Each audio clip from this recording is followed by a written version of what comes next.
नमस्कार विद्यार्थी मित्रांनो, इयत्ता 9वीच्या मराठीच्या तासिकेत आपलं हार्दिक स्वागत. मी आपला मराठी शिक्षक मनोज रामस्वामी. काझीरंगाच्या 4थ्या भागामध्ये आपण पुढे काय पाहणार आहोत हे सांगूया.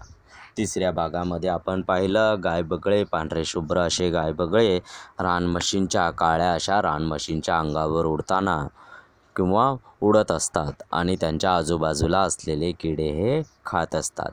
हे पाहून जेव्हा वैजयंती गिरकन वळली आणि त्याच्यानंतर पुढे चालू लागली तर मध्येच ती थांबली.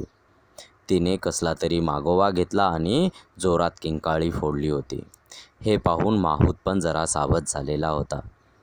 त्यांनी पाहिले की थोड्या अंतरावर एक पाण्याच्या डबक्याजवळ हरण मरून पडलेली आहे. त्यामुळे वैजयंती आता पुढे थांबलेली होती आणि ती आता पुढे जात होती. जेव्हा त्यांनी पाहिलं, माहुताने जरासा खाली वाकायला लावलं वैजयंतीला आणि आपल्या सोबत्याला खाली उडी मारायला सांगितले. त्या सोबत्याने खाली उतरून हरणाच्या प्रेताचे नीट निरीक्षण केले.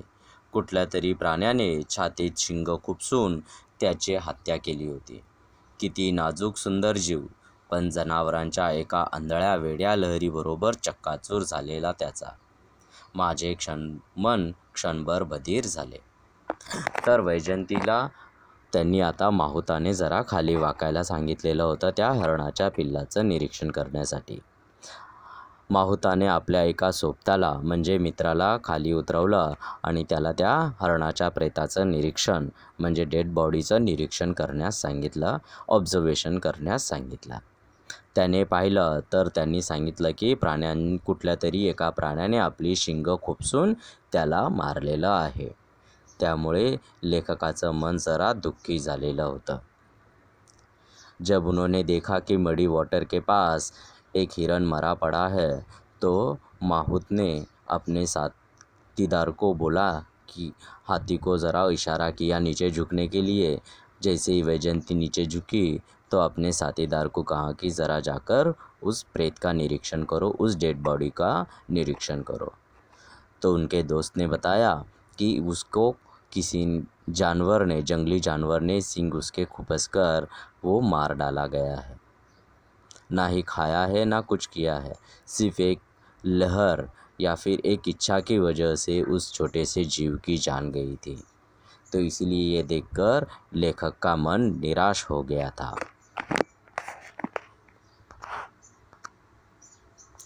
काझीरंगाचा विस्तीर्ण वनप्रदेश तुडवत आणि भिजलेल्या वाऱ्याच्या मंद मंद गतीने तरंगत गिरक्या घेणारा जमिनीचा व गवताचा वास सुंगत वैजयंती प्रवासी बंगल्याच्या दिशेने चालू लागली. आता त्यांचा प्रवास संपलेला होता. काझीरंगाचा हा मोठा जंगल प्रदेश ते पाहून आता मंद वाऱ्याची झुळूक घेत, गिरक्या घेत, जमिनीचा वास सुंगत आता ही वैजयंती प्रवासी बंगल्याच्या दिशेने निघालेली होती. काझीरंगा का बड़ा सा वन प्रदेश देखकर भीगी हुई मिट्टी और मीठी मीठी सुगंध देखकर और घास की को सूंघते हुए वैजयंती आगे बढ़ रही थी प्रवासी बंगले की तरफ. का कोण जाणे, पण वाटेत ती पुन्हा थबकली आणि त्याच वेळी समोरून हरणांचा एक कळप उड्या मारत पळत पळत निघून गेला. पण काय झालं होतं, थोड्या वेळात तिने काय केलं, थांबली. अचानक मध्ये ती थांबली आणि समोरून एक हरणांचा कळप तेथून गेलेला होता. तो वैजयंती चलते चलते जा रही थी तो बीच में ही रुक गई. तो उन्हें आश्चर्य हुआ, अब वैजयंती क्यों रुकी है. पर सामने से एक हरणों का झुंड दौड़ते हुए जा रहा था. त्या हरणांना पाहून एका विलक्षण समाधानाने मन भरून आले. अब वो हिरणों का झुंड देखकर लेखक का मन तृप्त हो गया, समाधानी हो गया, क्योंकि उन्होंने एक तरफ देखा था हिरणों का झुंड में से एक हिरण मरा पड़ा था, तो दूसरी इधर जिंदगी खुशी से चल रही थी. त्यांचा तो कळप सारंगाचा आहे असे मनाला वाटू लागले. जब उन्होंने देखा कि वो हिरणों का झुंड है, तो उस हिरणों के झुंड को सारंग है ऐसे उन्होंने देखा. किंचित काळसर अंगावर अस्पष्ट पांढुरके ठिपके असलेल्या हरणांना संस्कृत भाषेत सारंग म्हणतात. मतलब थोड़े से काले दिखने वाले ये हिरण के बदन के ऊपर हमेशा सफ़ेद दाग दिखते हैं और इस हिरणों को जो ये ऐसे हिरण होते हैं उनको संस्कृत भाषा में सारंग कहा जाता है.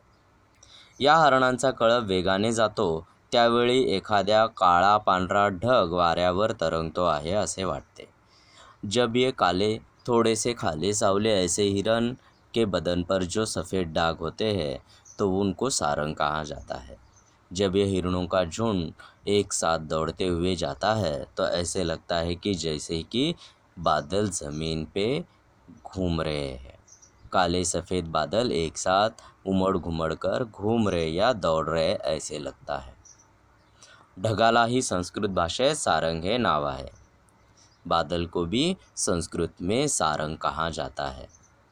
तो इन दोनों में समानता पाई गई है. ऐसे देखकर लेखक को अब बहुत खुशी हुई थी. त्यांचं मन आनंदाने भरून गेलेलं होतं. वैशाखातल्या पांढुरक्या ढगासारखे क्षणाक्षणाला वेगवेगळे रूप घेणारे मन तेथेच घोटाळत असता वैजंती काझीरंगाच्या कडेला येऊन उभी राहिली. प्रवासी बंगला तेथून जवळच होता.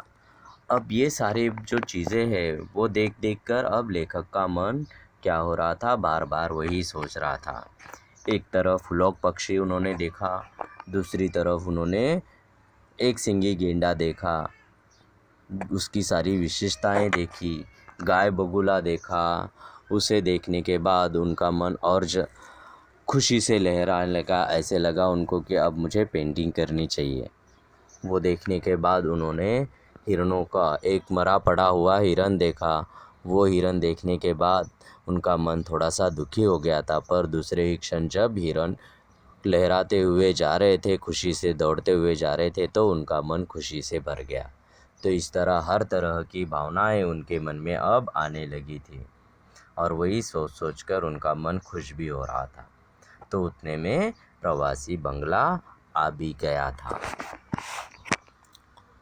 हे प्रश्न दिलेले आहेत ते सोडवायचे आहेत. धन्यवाद.